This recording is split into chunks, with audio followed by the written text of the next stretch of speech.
Hello, j'espère que vous allez bien. On se retrouve dans cette nouvelle vidéo, ce nouvel épisode de podcast lecture. On va parler de 4 lectures que j'ai faites récemment. J'ai aussi fait quelques achats et voilà. Je vous montre donc tout ça. Alors, j'ai acheté des livres et c'est quelque chose qui m'arrive pas si souvent que ça. Alors, je vous dis ça alors que au mois de juin, j'ai acheté je ne sais combien de livres, mais j'ai tendance à acheter dans les salons où là, je ne me retiens pas parce que voilà, il y a un intérêt à acheter le livre, je rencontre un auteur, je peux échanger avec lui. Donc voilà, j'en profite, hein, c'est le moment. Mais en revanche, acheter comme ça en dehors des salons, bah ça m'arrive pas tant que ça. Je reçois pas mal de services presse aussi. Donc j'ai quand même une palle qui vit, enfin qui grossit et puis en ce moment qui diminue plus que ce que je l'augmente. Mais j'ai quand même fait quelques achats de livres que j'avais envie de lire. Alors déjà, j'avais très envie de lire un Franck Tillier. Il y a des salons qui arrivent. Il y a le Festival sans nom à Mulhouse fin octobre. Et au final, je vais aller au salon, je crois que c'est le livre sur la place à Nancy au mois de septembre. C'était pas du tout prévu, mais j'en ai eu besoin. J'ai eu besoin d'organiser ça. J'irai pas très longtemps non plus, mais ce sera super bien. Et enfin, j'imagine, ce sera déjà très bien en tout cas. Et donc, j'avais très envie de lire un livre, un autre livre de Franck Tillier. J'en ai déjà lu un, c'était Puzzle. J'avais lu en lecture commune avec Angie de Madame Chachali. Et en fait, Franck Tillier, c'est un auteur vers lequel j'avais jamais trop été. Je me souviens des premiers salons du livre Paris que j'ai fait. Il y a une dizaine d'années où on le voyait sur les salons, il n'était pas trop connu encore. Mon mari avait testé des livres, puis il m'avait dit, enfin il en avait lu peut-être un ou deux, puis il m'avait dit oh, c'est peut-être trop glauque pour toi, puis j'étais restée un peu sur ça. Et puis bah avec Bookstagram ou Booktube, eh bien on en voit pas mal qui lisent du Franck Tillier. Et puis de toute façon, c'est quand même un auteur qui a énormément de succès. C'est le 3e auteur qui a le plus vendu de livres en France l'année dernière, enfin auteur français. Et c'est bien pour une raison. Donc j'avais bien aimé Puzzle. Je me souviens que je l'avais pas forcément lu au bon moment, où j'avais pas forcément ressenti l'addiction au livre tout de suite, mais après j'étais bien rentrée dans l'histoire et il me semble que j'avais lu une bonne partie d'une traite sans pouvoir m'arrêter, donc je voulais tester autre chose. Je vous ai demandé conseil sur Instagram. J'ai été pénible parce que je vous ai posté pas mal de stories, je vous ai posé pas mal de questions. Donc déjà, je vous ai demandé celui que vous me conseillez le plus. Il y en avait 3 principalement qui ressortaient. Il y a le premier avec son détective Charcot. Il n'y a pas le titre ici. Il y a Rêver qui est pas mal ressorti. Et celui-ci qui est le premier tome d'une trilogie. Donc la suite c'est Il était 2 fois. Et le 3e tome c'est Labyrinthe. Et donc voilà, les 3 qui ressortaient beaucoup. Et puis, du coup, je vous ai demandé parmi ces 3, parce qu'en fait, j'avais beaucoup de fans de Franck Tillier dans les personnes qui ont regardé les stories, donc c'était hyper intéressant parce que je vous mettais des petits sondages et tout, mais en fait, ça allait plus loin. Enfin, j'avais d'autres messages privés avec d'autres conseils, d'autres choses qui, en fait, ne faisaient qu'alimenter mon envie de relire un livre de Franck Tillier. Et puis donc je vous ai proposé après ces 3-là, vous avez voté et celui-ci est ressorti mais énormément. Le manuscrit inachevé, comme j'avais très très hâte de le lire, je me suis organisée dans mon planning lecture et en fait en ce moment j'ai beaucoup d'abandons malheureusement, beaucoup d'abandons de rentrée littéraire. Je sais pas si c'est moi parce que j'ai pas envie de lire ça. Ou si c'est pas moi, il y a certains livres où c'est pas moi, je pense. Mais bon, et du coup, au final, bah, entre ça, le fait que je lis énormément depuis le début du mois, même en ayant repris le travail, parce qu'il y a moins de monde sur la route, je rentre tôt, je peux me lever plus tard, enfin voilà. Du coup, ça me fait des bonnes soirées lecture. Et ben, j'ai vraiment pu le caser. Enfin, en ce moment, c'est une période très très agréable parce que justement ma palle augmente peu. Mais alors, qu'est-ce que je la vide? Enfin, entre des abandons et le fait que je lise beaucoup, voilà, ça aide bien. Donc, je l'ai lu, mais je vous en parle après. Mais voilà, du coup, je suis contente parce que Moi, je suis contente parce que je l'ai beaucoup aimé, mais ça, je vous en parlerai après. Mais je suis contente parce que voilà, j'avais envie de lire un livre de Franck Tillier quand j'ai un rythme de lecture moins soutenu et quand je n'abandonne pas de livres, donc pas trop dans le planning lecture, c'est oui, j'ai envie, bah très bien, je le lirai dans 2-3 mois. Mais là, non, j'avais envie et je l'ai lu tout de suite et c'était super agréable, ça aussi. Mais bon. Et puis, j'ai acheté 2 livres. Alors là, que j'ai pas encore casé, enfin, je les ai casés sur le mois de septembre, mais ils sont là dans ma tête parce que j'ai vraiment envie de les lire prochainement. J'ai acheté ces 2 livres. Alors, en fait, c'est lié toujours à ma palle, en fait. Bon, j'ai une palle de plus de 200 livres. Enfin, il y a un mois, je vous aurais dit, il y a 220 livres. Là, on est à 203. Donc, j'élimine pas mal de livres parce que j'en lis pas mal. J'ai fait un petit tri, mais j'ai pas réussi à en enlever beaucoup. Et en fait, quand je regarde ma palle, enfin, c'est quelque chose que je vis pas forcément bien en ce moment.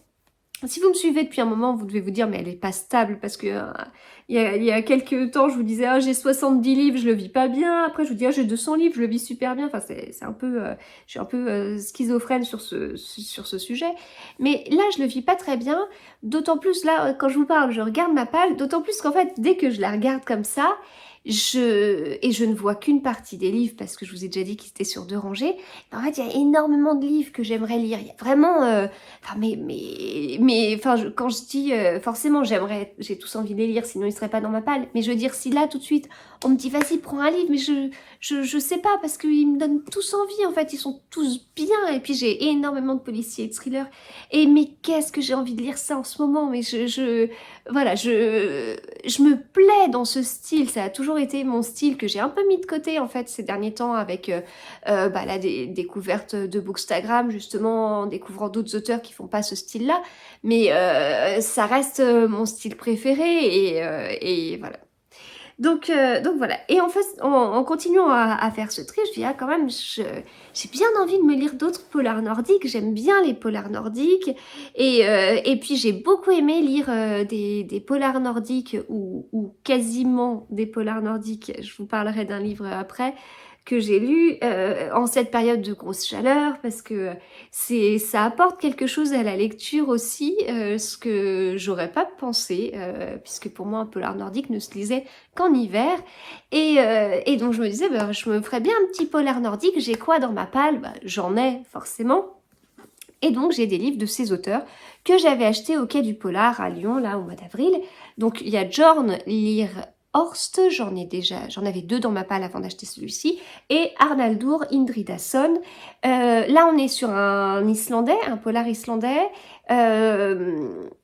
plus vieux que Ragnar Jonasson, il a plus écrit que Ragnar Jonasson, il est plus connu que Ragnar Jonasson, mais moi j'adore Ragnar Jonasson, c'est le seul auteur islandais que j'ai lu jusqu'à présent, et du coup bah, j'ai bien envie d'en découvrir un autre, surtout si celui-ci a pas mal de succès.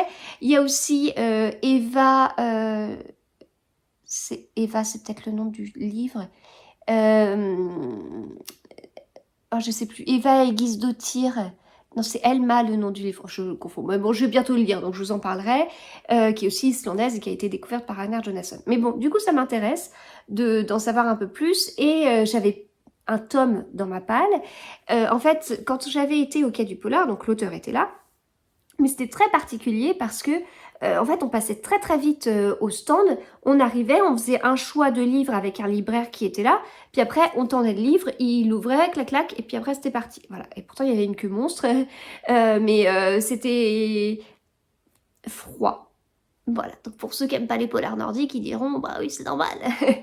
Mais bon, c'était froid en fait. Et le libraire qui m'a conseillé, bah, je dis, bah, en fait, moi je veux juste celui à lire en premier. Il m'en a tendu un. Et là, on se retrouve dans la même chose que les Ragnar Jonasson, c'est-à-dire qu'ils sont sortis en France, pas du tout dans l'ordre dans lequel ils auraient dû sortir. On est sur un inspecteur apparemment qu'on va retrouver, enfin je sais pas si c'est un inspecteur, en tout cas un personnage principal qu'on va retrouver, là c'est Erlendur, j'imagine, Erlendur. Et, et en fait, enfin oui ça doit bien être celui-ci. Je vous ai dit des bêtises il y a pas longtemps dans un épisode de podcast, du coup, faut que je fasse un peu attention à ce que je vous dis, parce que ça se trouve, c'est n'importe quoi. Enfin, en tout cas, bon, on est avec un personnage principal, j'imagine que c'est Erlandour, vu le nom, vu le titre de la série.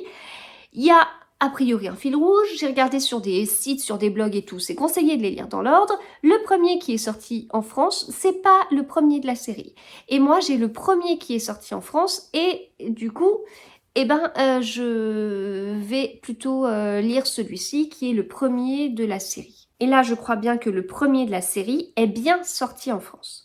Donc voilà, du coup j'avais envie de lire, enfin cette série me donnait envie, mais je veux commencer par le début, surtout s'il y a un fil rouge avec l'enquêteur.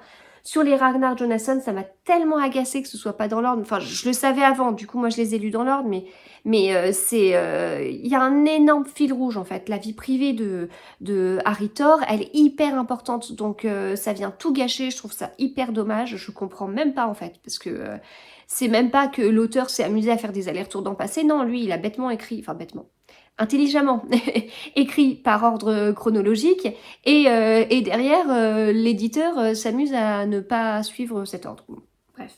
Donc voilà, du coup ça, c'est le premier, les fils de poussière ou les fils de poussière, les fils de la poussière ou les fils de la poussière, je ne sais pas encore, il va me falloir un peu de temps avant de savoir comment ça se prononce en fonction de l'histoire. Et donc celui-ci, John Horst, alors pareil, il était au Quai du Polar. Alors là, pour le coup, lui m'en a conseillé un autre. Et je savais que je prenais pas le premier. Il m'a conseillé Code Katharina. Bon, c'est pas écrit ici. Code Katharina, qui apparemment a eu énormément de succès.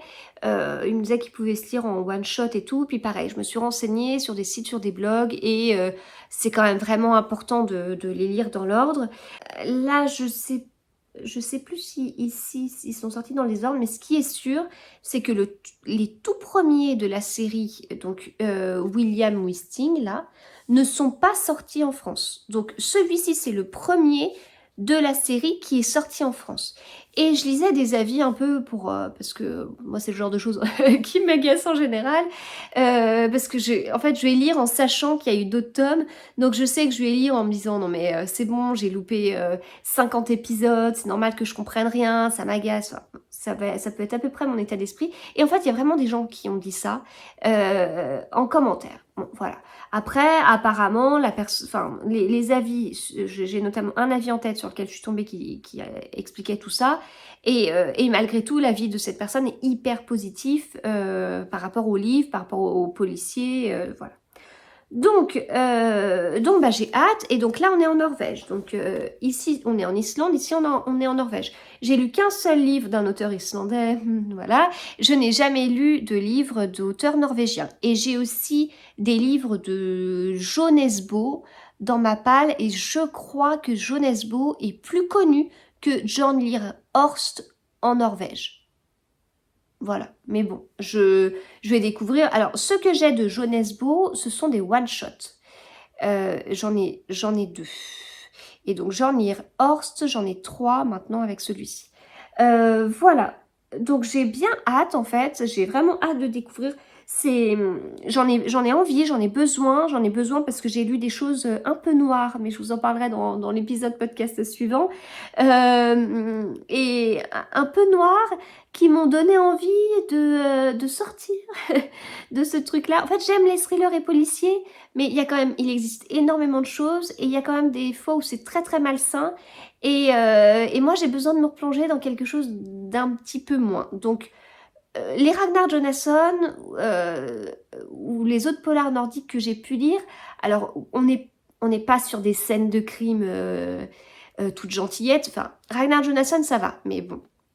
Je pense à d'autres auteurs suédois notamment, et on n'est pas toujours sur des scènes de crime gentillettes et compagnie, mais il y a quand même toujours un petit côté que je trouve presque un peu Agatha Christie, que j'aime beaucoup. C'est une vraie enquête, enfin un côté parfois un huis clos parfois imposé par la météo.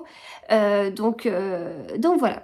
Donc j'avais envie de polar nordique, j'ai des polars nordiques, maintenant faut les lire, mais j'espère bien réussir à en caser un d'ici la fin du mois.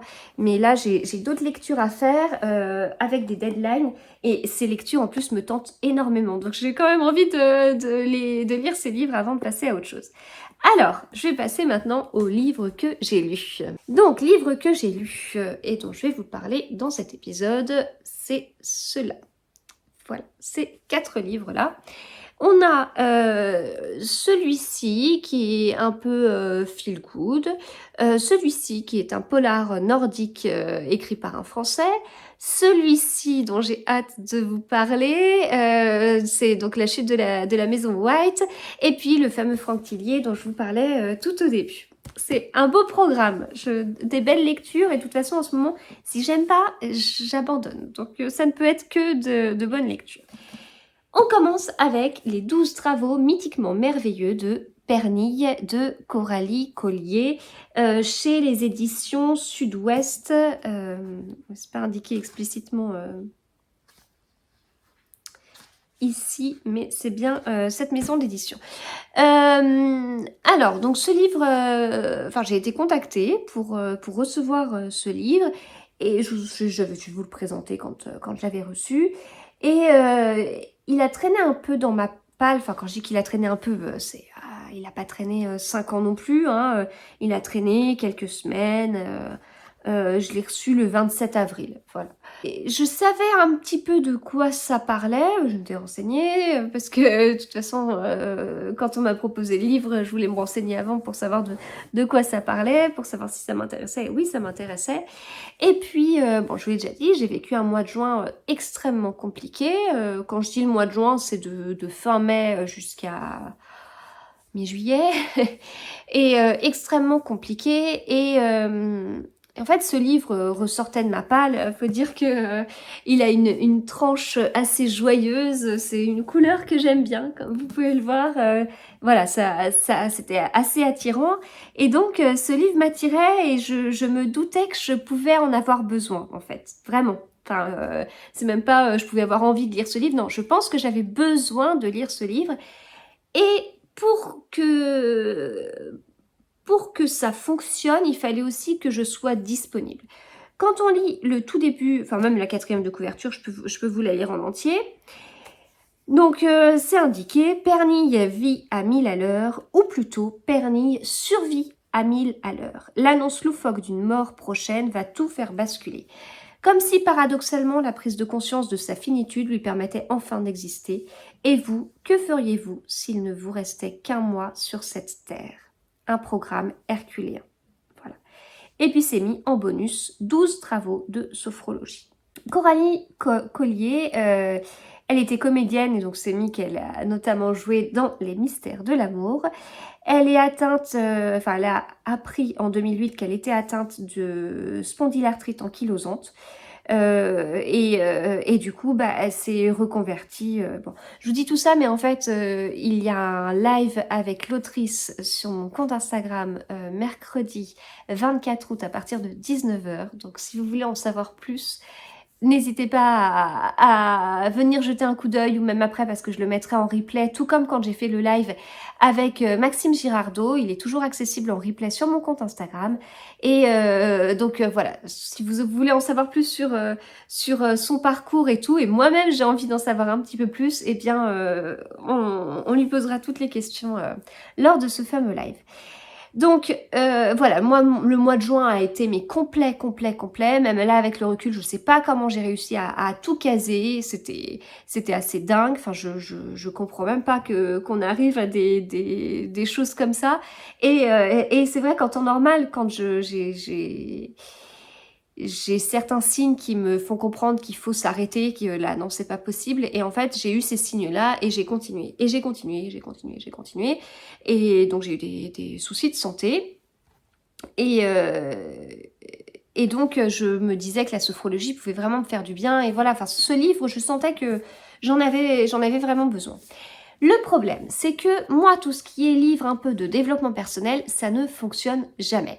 Je pense au livre de Raphaël Giordano, enfin j'en ai lu qu'un, mais j'ai pas pu en lire d'autres.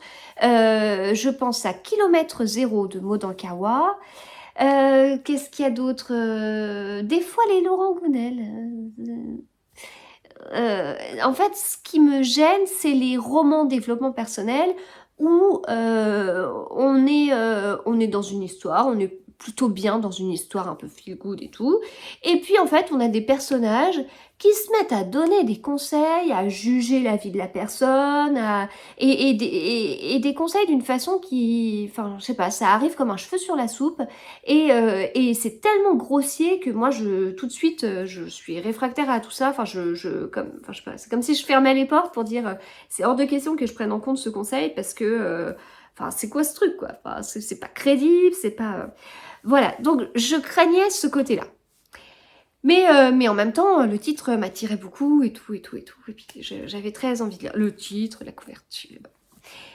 Donc voilà, donc je l'ai lu, et j'ai été agréablement surprise. En fait, pour moi, on est vraiment sur un roman feel good, et puis on a une petite surcouche de conseils qui sont amenés intelligemment par des personnages qui sont dans l'entourage du personnage principal. Et c'est crédible, je veux dire, quand sa mère lui dit des choses, bah oui, enfin je veux dire, toutes les mamans, elles donnent des conseils à leurs enfants. Donc après, tout dépend à quel point la mère est philosophique, peut-être sophrologue. Alors là, c'est pas le cas, mais voilà, enfin, tout dépend les expériences de la vie de la maman, enfin. Mais ouais, en fait, pareil, son papa, des fois, il lui donne un ou deux conseils, mais c'est crédible, enfin. Moi, mes parents, ils pourraient tout à fait me donner des conseils comme ça, en fait. Enfin, et du coup, comme c'est amené de façon aussi naturelle, ben moi, je prends et je prends tellement que je l'applique, en fait. Alors, j'ai pas été plus loin. J'ai pas les 12 travaux de sophrologie, là, les fameux qui sont à la fin du livre. J'ai pas encore été. Mais même sans ça, j'ai déjà enfin, noté beaucoup de choses. Et puis j'ai fait j'ai mis beaucoup de citations dans Babelio. Je vous avais déjà montré comment avec mon téléphone, comment je les récupérais facilement. J'ai pas besoin de noter et tout. Enfin, il y a une reconnaissance d'écriture dans le mode appareil photo de l'iPhone. J'imagine que sur Android, ça doit être pareil. Et d'ailleurs, Babelio propose ça aussi, donc juste en passant par l'appli Babelio, je trouve un peu moins performant que sur l'iPhone, mais bon, c'est pas mal. Donc très rapidement, hop, je prends en photo les passages qui m'intéressent, je récupère le texte, je fais un copier-coller, je mets ça en citation sur Babelio et j'en ai récupéré beaucoup. Et je sais que déjà rien que de relire ces passages qui ont été importants pour moi dans la lecture, eh bien déjà hop, ça me remettrait un petit coup, si on me donnait les conseils, je les applique de moins en moins, je sais que rien qu'en relisant ça me remettra dedans. Donc en fait on suit Perny, vous l'avez compris, qui vit à 1000 à l'heure, vous l'avez compris, à un point mais assez fou qu'on peut comprendre, alors qui est peut-être extrême et tout, mais bon, ça passe en tout cas. Et en fait, c'est au point où elle en est exécrable en fait. Enfin, elle a ses objectifs en tête et le monde autour peut s'effondrer, elle s'en fout, ses objectifs et les actions pour arriver à ces objectifs-là. Elle est mannequin, il y a une grosse pression dans son milieu, une grosse pression au niveau de la nourriture, une grosse pression, enfin, en fait, c'est presque comme si toute notion de plaisir était partie, et en même temps, enfin, son plaisir, c'est bah, d'être reconnue dans son milieu quelque part. Mais c'est un petit panier de crabes comme on peut le voir, et voilà. Et donc, il y a cette fameuse annonce, là, celle qui est indiquée comme une annonce loufoque d'une mort prochaine. Donc il y a cet événement, vous verrez comment c'est amené si vous lisez le livre. Et à partir de ce moment-là, eh ben, elle va remettre pas mal de choses en question. Alors ça arrive pas non plus comme un cheveu sur la soupe, parce qu'il y a quand même un contexte en fait. Enfin, il y avait déjà des questions qu'elle se posait, et puis Enfin oui, moi je trouve que ça arrive plutôt pas mal. Donc après on va la voir dans ce cheminement, etc. Euh, Même si la vie qu'elle avait était assez dingue, il n'y a pas de critique explicite. Moi, j'ai eu du mal, c'était avec Kilomètre Zéro, où je trouvais qu'il y avait beaucoup de critiques et d'une vie qui ressemble à la mienne. Du coup, c'est pareil, je peux pas être hyper ouverte à tous les conseils si d'abord on me critique en fait. Et là, c'est pas le cas. Enfin, c'est implicite. Après, c'est à chacun de se faire son propre avis, d'en tirer ses propres conclusions. Mais on n'est pas, c'est pas écrit noir sur blanc. Ouais, si tu vis à 100 à l'heure, tu vis pas. T'es qu'un gros nul. Voilà, fais plutôt comme moi et tourne-toi les pouces. Enfin, avait un côté comme ça qui du coup moi me faisait partir à l'inverse et me disait non mais attends, enfin, c'est quoi le truc, c'est qu'il faut rien faire. Enfin, c'est bizarre comme vie quand même. Voilà, donc là on n'est pas dans ça. Donc ça passe. Et puis les personnages ils sont attachants. Cette Pernie au début, euh, elle est un peu pénible et tout, mais en fait au fur et à mesure elle est assez attachante. Et puis voilà, on la voit découvrir tout ça, on la suit dans son parcours. Enfin, comme je vous dis, c'est un livre qui se lit très bien, que j'ai retrouvé avec beaucoup de plaisir. Il se lit vraiment vite.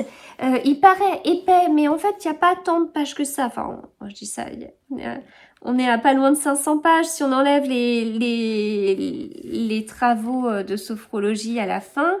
On est clac clac à 460 pages. Donc bon, si c'est quand même pas mal, mais ça se lit vite, on est vraiment pris dans l'histoire. Et en fait, ce que j'aime, c'est que c'est pas un roman feel good avec des conseils. Non, ça va plus loin, il y a des liens entre les personnages, il y a des choses qui se passent, il y a des petites surprises, il y a... Enfin, ouais, c'est un bon roman, quoi. Enfin, et il y a un petit plus, mais avec cette histoire de sophrologie, en fait, qui est amenée à des personnes qui n'y connaissent rien. Alors moi, j'en ai déjà fait un tout petit peu, et ça avait bien fonctionné. Mais à ce moment-là, voilà, pour une problématique particulière. Et après, j'ai jamais pris le temps de le faire par moi-même et tout, mais il faudrait. Et puis après, il y a le côté, je pense qu'il y a le côté séance avec une sophrologue, etc.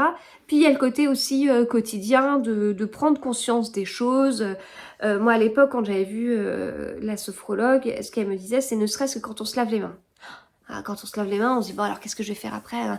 Je dis rien qu'en fait, de passer juste le temps de se laver les mains.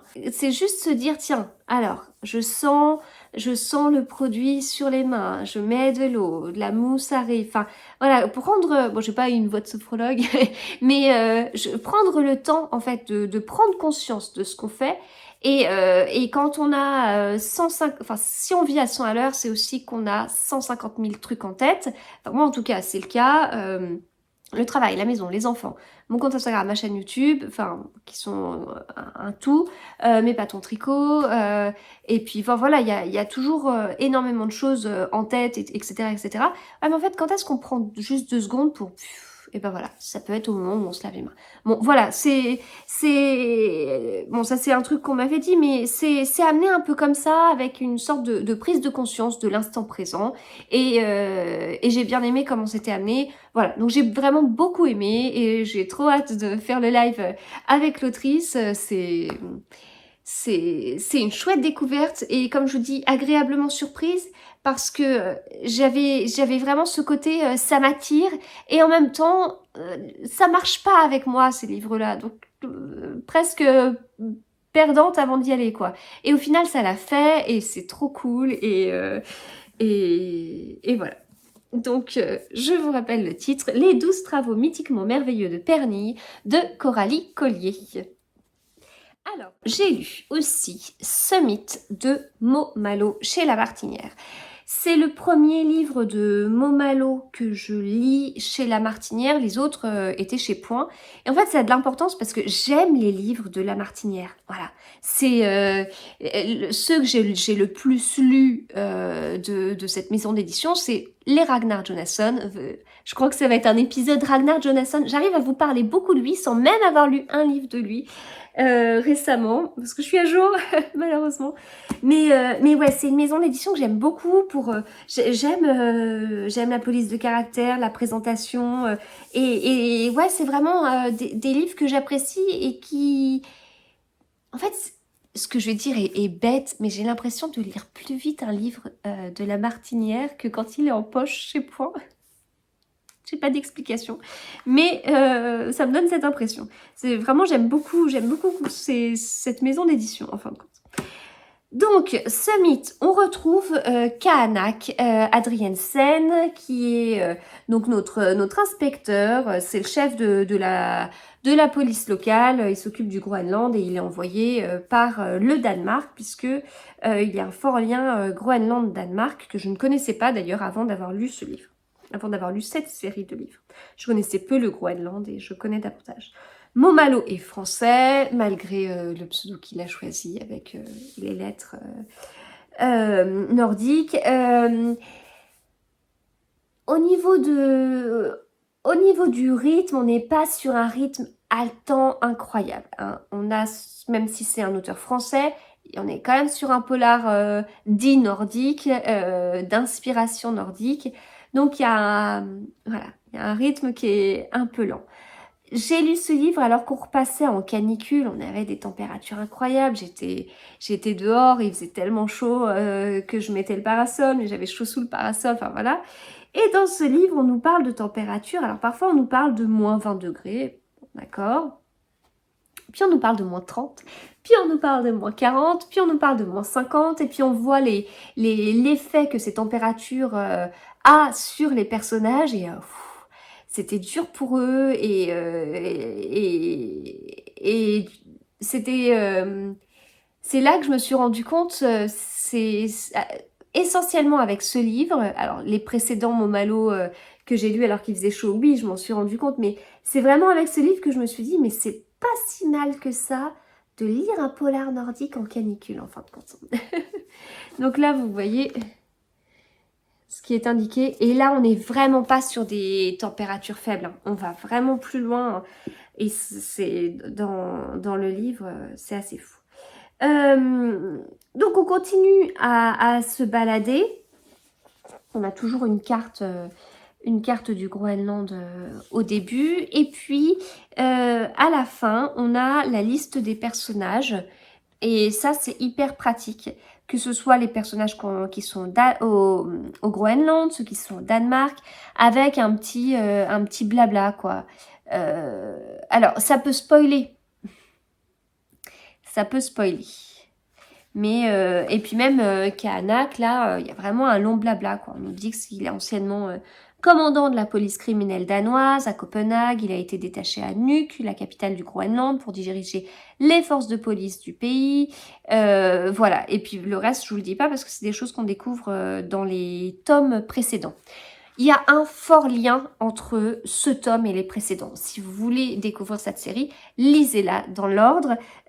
Donc on a Kahanak en premier, on a Disco en deuxième, on a Nuuk en troisième et on a Summit en quatrième. Notre personnage principal, Kahanak, il évolue dans sa vie privée. On voit énormément, il y a des spoils en fait d'un tome à l'autre. Enfin, des spoils. C'est des spoils si vous n'avez pas lu les tomes précédents, mais il y a énormément de références. Il est marqué par tout ce qu'il a pu vivre avant et tout. Et puis, dans ce livre, on se retrouve avec... Alors forcément, c'est là où je vais vous dire quelque chose que je n'ai pas réussi à trouver, mais on se retrouve avec beaucoup de notes de bas de page sur les tomes précédents. Ah bah là. Ah bah là, justement, il y a une page. Là, hop, voir la scène de leur rencontre à l'orphelinat dans Kahanak. Ici, pour mémoire, voir Kahanak et Disco. Et voilà. Et il y a beaucoup de notes de bas de page comme ça. Donc, n'essayez pas, vous faites ce que vous voulez, mais je vous déconseille quand même de lire Summit avant d'avoir lu les 3 précédents. Je lisais ce livre dans le cadre du prix du festival Sans Nom. Et qu'est-ce que je peux vous dire d'autre Non, ben voilà. Globalement, C'est pas un coup de cœur. Je pense que j'ai peut-être trop enchaîné en fait la série parce que j'avais pas un énorme manque de Kahanak quand je le retrouvais, mais voilà, faut que je donne mon avis sur ce livre avant la fin du mois d'août. Enfin, en tout cas mon classement par rapport au livres sélectionnés. Je regrette pas du tout d'avoir fait mon rattrapage express. Là, c'est vrai que j'ai passé un été autour de ce prix, entre les livres que j'ai lus pour ce prix et les livres que j'ai lus parce que je lisais un tome 4, ce qui était le cas de Summit et ce qui était le cas du dernier livre d'Olivier Norek. Euh, bon, c'est comme ça. Donc, j'ai pas eu un énorme manque. Le dénouement était bien, mais le dénouement du troisième était tellement bien que voilà. Par contre, il y a eu une petite accélération de rythme là, à un moment donné où ouah, c'était un peu haletant. Et après, enfin, on n'est pas sur quelque chose de malsain, etc. hein. Enfin, bon, il y a un petit truc dans la vie privée de Kahanak qui me gêne, mais mis à part ça, on est... Enfin, globalement, ça se lit bien. Il y a un côté quand même assez policier classique. Je dis pas que les scènes sont sans sang. Hein. Il y a du sang, il y a des fois des choses qui sont un peu berques, mais globalement, je trouve que ça se lit bien et voilà. Donc, pas un énorme coup de cœur. J'ai été contente de lire ce tome 4. Je sais pas s'il y aura une suite. S'il y aura une suite, c'est fort possible que je la lise. Ce sera pas une priorité, mais malgré tout, voilà, le personnage principal, il est attachant et j'ai envie de savoir ce qui va continuer à lui arriver. Cette couverture, elle est assez saisissante quand même. Voilà, donc ça, c'était Summit de Montmalo. J'ai enfin lu ce livre. J'étais en avance sur mon planning de lecture. Et en fait, j'ai choisi un livre dont j'avais déjà fait la photo il y a un moment, parce que je m'étais dit, tiens, je vais pas tarder à le lire. En fait, c'était pas le cas. La photo pour mon compte Instagram que j'utilise pour donner mon avis. Et, euh, et puis, en fait, bah, j'ai l'autrice... donc, je l'avais vue à Noir-sur-Ormesson au mois de novembre. C'est là que j'avais acheté ce livre, qui est dédicacé. Mais en fait, ce livre, il est dans ma wishlist depuis qu'il est sorti en grand format. Vraiment, ce livre m'attirait beaucoup. Et puis, donc j'ai revu l'autrice à Saint-Maur-en-Poche parce qu'elle était juste à côté de Valentin Musso, qu'on a parlé rapidement. Et puis j'ai vu un avis d'Aurélie, donc si je me trompe pas sur son pseudo, c'est Délivrez-moi 7. Et en fait, j'ai vu son avis, ça m'a donné encore plus envie de le lire. Et c'est là où, hop, j'ai eu un petit trou dans mon planning de lecture et j'ai dit, allez, c'est bon, je le sors, c'est parti. En fait, j'avais très envie de le lire, mais la quatrième de couverture me faisait un petit peu peur parce que on est sur une histoire avec des milliardaires. Et alors, les histoires avec des milliardaires, je me méfie parce que il y a parfois le côté euh, drogue, sexe, rock'n'roll et compagnie. Ça va parfois un peu loin, on est parfois dans des côtés très très malsains. D'ailleurs, j'ai lu un livre depuis qui est vraiment dans tout ce truc-là, en fait, que j'apprécie pas. Et donc, j'ai eu un peu peur de ça.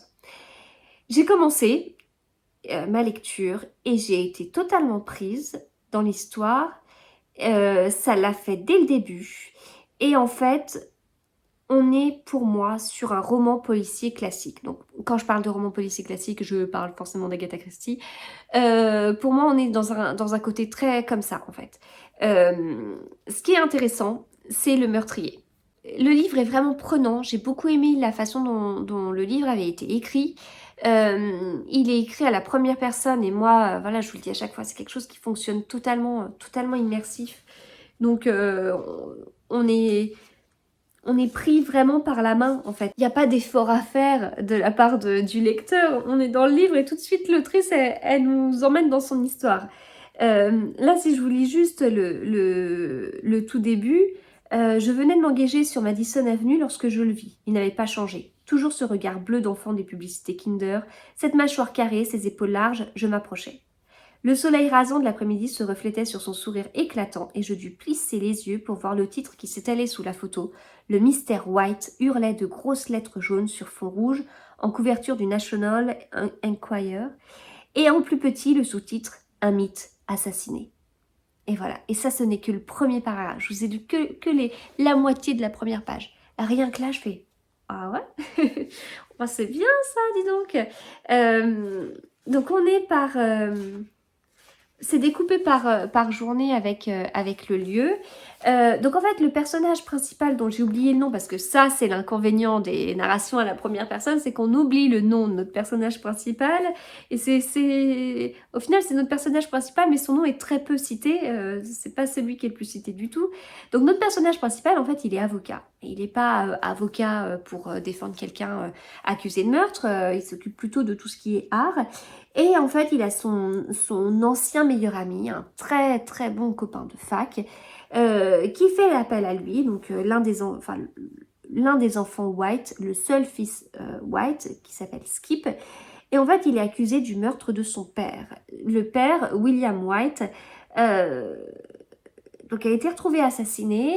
Il a fait fortune de façon discutable, encore plus depuis que sa fille aînée Edith a écrit un livre à charge sur lui, qui est sorti peu de temps avant en fait. Enfin peu de temps avant, il n'est pas sorti 2 jours avant, mais bon, en tout cas, il est sorti il n'y a pas si longtemps que ça, et il fait des révélations incroyables sur cette famille. Le livre cartonne énormément, c'est un succès de malade, et voilà, du coup on est dans tout ce contexte-là.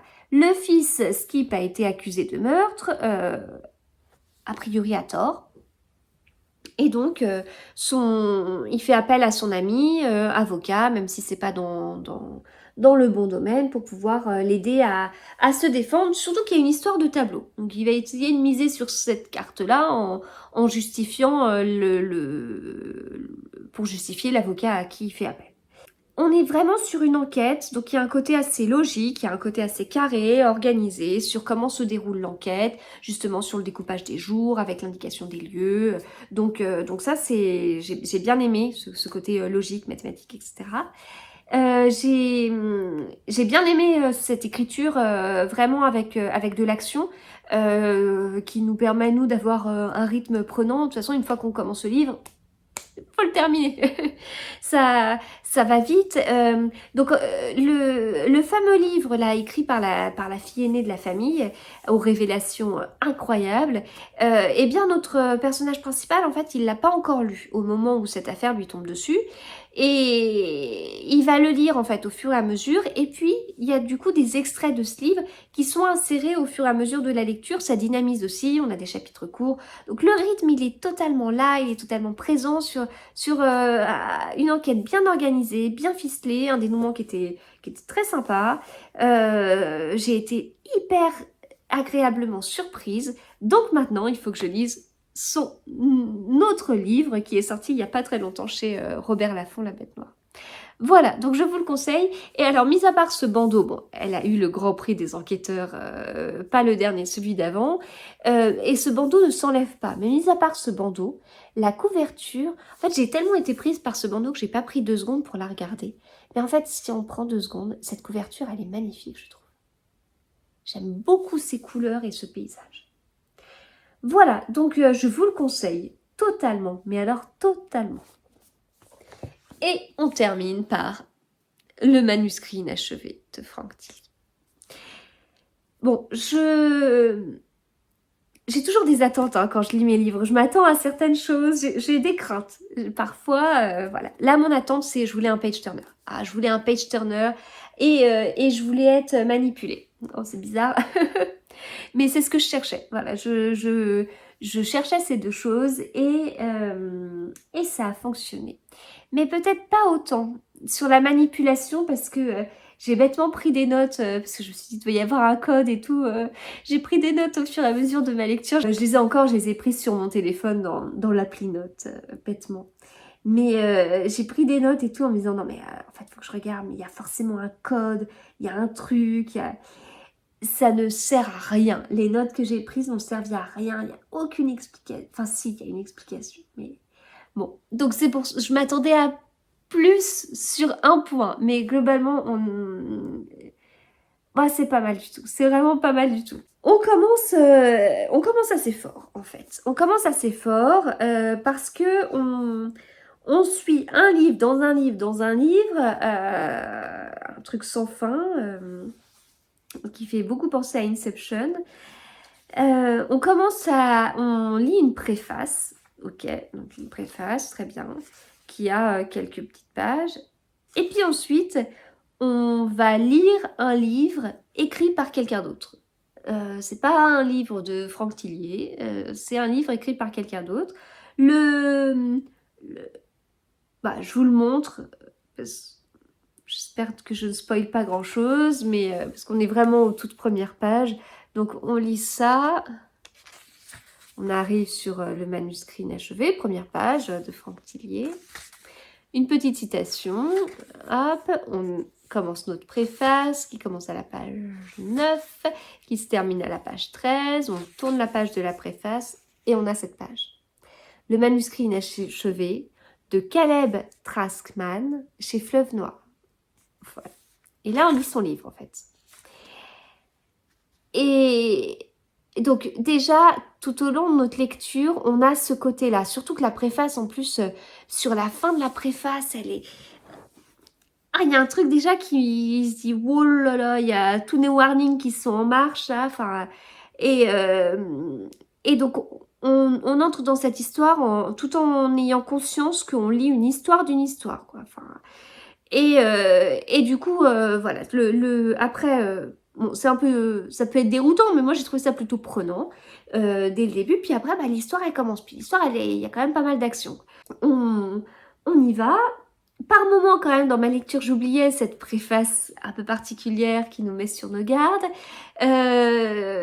Surtout que, en fait, dans ce livre, on a un peu deux intrigues, en fait. On est à Grenoble, où truc assez fou, on a quelqu'un qui vole une voiture dans une station-service, et en fait il s'avère que la voiture qui vient de voler, il y a un corps dedans, dans le coffre. Voilà, déjà. Donc ça soulève une affaire, et tout ça, on s'en occupe près de Grenoble. Ok ? Avec un enquêteur particulier, très qui a une mémoire assez incroyable, notamment une mémoire de chiffres et tout. Enfin voilà, un profil très très particulier, une personnalité particulière, et c'est très intéressant. Donc on est à Grenoble sur ça. Et puis sinon, on est au nord de la France, enfin en tout cas, on suit une autrice qui, figurez-vous, écrit un livre qui s'appelle Le manuscrit inachevé. Et en fait, cette autrice, elle fait sa vie, enfin, à Paris, et en même temps, son ex-mari habite dans le nord de la France. Et en fait, ils ont leur fille qui a été enlevée. Et depuis, pour eux, c'est hyper compliqué parce que il n'y a pas de corps, ils savent pas exactement ce qui s'est passé, et voilà. Et bon, de toute façon, leur couple n'allait pas forcément bien, ça n'a pas aidé, et voilà. Donc, on se retrouve avec ces deux choses, ces deux histoires qui sont l'une et l'autre très prenantes. On n'est pas sur un chapitre avec une histoire, un chapitre avec une histoire. On se doute que les deux histoires vont se mêler, on se doute comment ça va être mêlé, mais c'est pas grave, hein, il n'y avait pas de secret énorme autour de tout ça. Et enfin, quoique, bon, il y a quand même un peu de suspense et tout, mais c'est même si, enfin bon, bref, c'est quand même bien prenant. Et justement, sur le côté prenant et rythme, en fait, on a ces deux histoires qui vont accélérer en même temps. Et on se retrouve en fait parfois avec un chapitre avec une intrigue où on se dit, enfin le côté, ils viennent de découvrir quelque chose, mais on ne sait pas ce que c'est. Et hop, on passe au chapitre avec l'autre intrigue. Eh ben, bon, on la lit, mais le rythme, il est aussi prenant. Et puis, on fait des découvertes et on sait qu'il y a un truc à découvrir et on ne sait pas ce que c'est. Et on passe au chapitre avec l'histoire d'après. Et voilà, il y a vraiment, l'auteur joue vachement avec nous sur ce truc-là. Et il n'y a pas de côté et soudain, il ouvre la porte et, enfin, c'est pas trop grossier. C'est vachement bien fait. Voilà, on est pris. On est pris dans un rythme de folie dans l'histoire.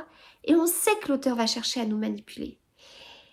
Et donc, c'est pas évident de réussir à prendre de la hauteur et à garder la tête froide pour voir tous les indices qu'il peut nous laisser. Parce que parce que le rythme est là en fait. Voilà, donc j'ai vraiment beaucoup aimé. Plus que puzzle, j'ai juste eu 2 déceptions sur le dénouement. Et il y en a un, voilà, c'était comme ça. Puis il y en a un autre qui... Enfin, il y en a un, bon, c'est le dénouement. Et il y en a un autre sur la fin du livre. Sauf que, bon, j'ai juste mis une story sur Instagram en me disant, mais cette fin, quoi. Et là, j'ai eu plein de messages privés de personnes qui m'ont aidé à comprendre la fin. Ce qui fait que je n'ai pas 2 déceptions sur la fin, j'ai une petite déception. Et un truc incroyable que j'ai adoré, que je trouve trop bien. Voilà. Ça a changé mon avis sur le dénouement. Donc on m'a conseillé de lire la suite très vite et je crois que la suite est en ce moment même dans ma boîte aux lettres. C'est pas ce que j'ai prévu de lire cet après-midi, mais je sais qu'il m'attend et donc j'ai assez hâte. J'ai lu ce livre en environ 24 heures, alors pas 24 heures exactement, euh, mais mais il y a un moment de lecture que j'aurais eu normalement sur ces 24 heures que j'ai pas eu du tout parce qu'on avait du monde à la maison. Mais sinon, je l'aurais lu en moins de 24 heures. Incroyable. On parle d'un livre de 620 pages. Hein. Enfin, c'est c'est trop bien. Vraiment trop, trop bien. Je suis contente. Je suis contente de l'avoir autant aimé, d'avoir été autant dans le livre. Et j'ai hâte de voir ce que nous réservent les suites. Enfin, ce que me réservent les suites, parce que vous les avez peut-être déjà lues. Voilà. Bon, eh bien écoutez, je vais m'arrêter là. J'espère que cet épisode de podcast vous a plu. Si vous avez déjà lu l'un de ces livres, n'hésitez pas à me le dire. Ou s'il y en a du coup qui vous donnent envie, si votre wishlist s'est agrandie, j'aimerais bien savoir sur quel titre en fait. Voilà, eh bien je vous souhaite de super bons moments lecture et on se retrouve très vite. À bientôt.